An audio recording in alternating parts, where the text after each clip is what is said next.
Our journey in Guinea continued southward from Labe, winding through mountainous terrain until we reached Kindia, a city which, with a population of around 200,000, is considered the third largest in the country.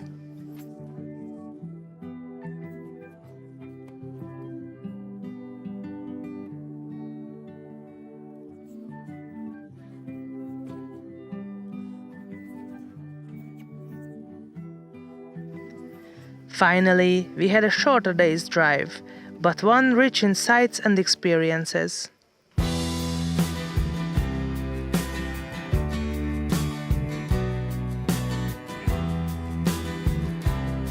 Traveling through this country is extremely challenging. There's no street lighting, and from the outside, all the shops look like the same mud huts with thatched roofs. You never know where you will find what you're looking for: food, water, a SIM card. Yet, if you are persistent, you can find them. It just takes a lot of effort.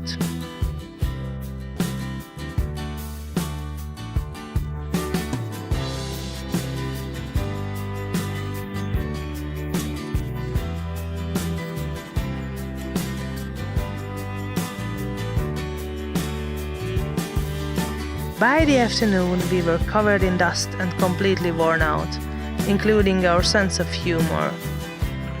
Gyakran jársz ide? Gyakran.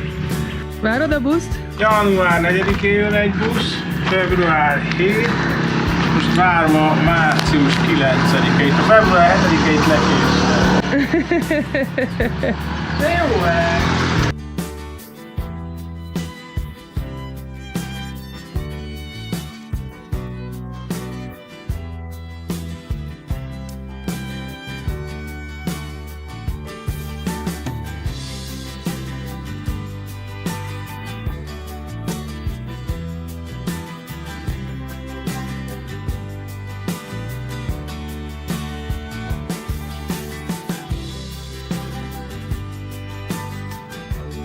Eltérünk egy főzbanát 10 000 frankért, az útszélén az árusok. 10 000 frank, az nagyon sok pénz. Svájci frankért. Igen.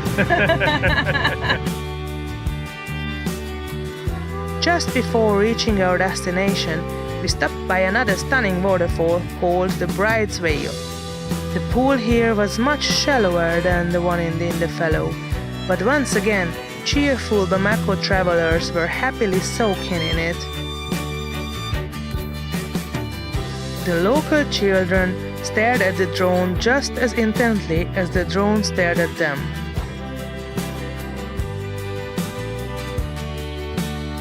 Arriving in Kindia, we experienced a bit of culture shock. Naively, we thought that if a large supermarket was marked on the map, we would be able to find it, recognize it, and finally buy a few everyday essentials, almost like we are used to. Well, we never even made it to our chosen destination by car.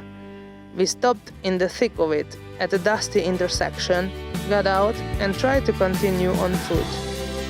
But early in the evening, we were met with huge crowds and chaos. Dozens of vendors were selling all kinds of goods spread out on cloth on the ground. Without local knowledge, we didn't stand a chance, and being white made us such an object of curiosity that, somewhat embarrassed, we turned back and returned to the car empty-handed.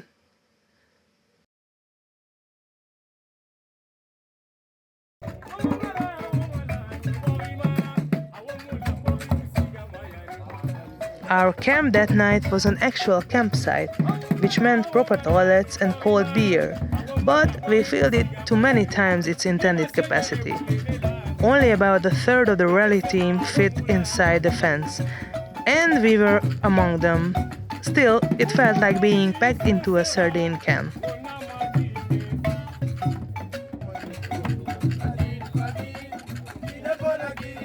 On a small, crowded patch of ground, some musicians started playing for us. We learned that in this culture, being a musician isn't considered a real profession.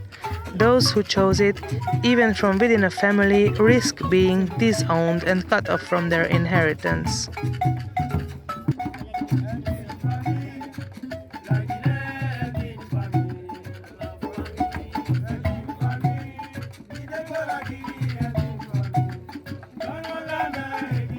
The performance was loosely structured.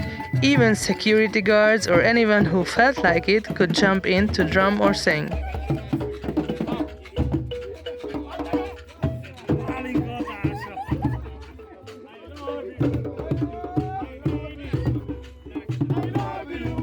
At the end of the authentic show, our old friend Robbie, the accordionist, appeared.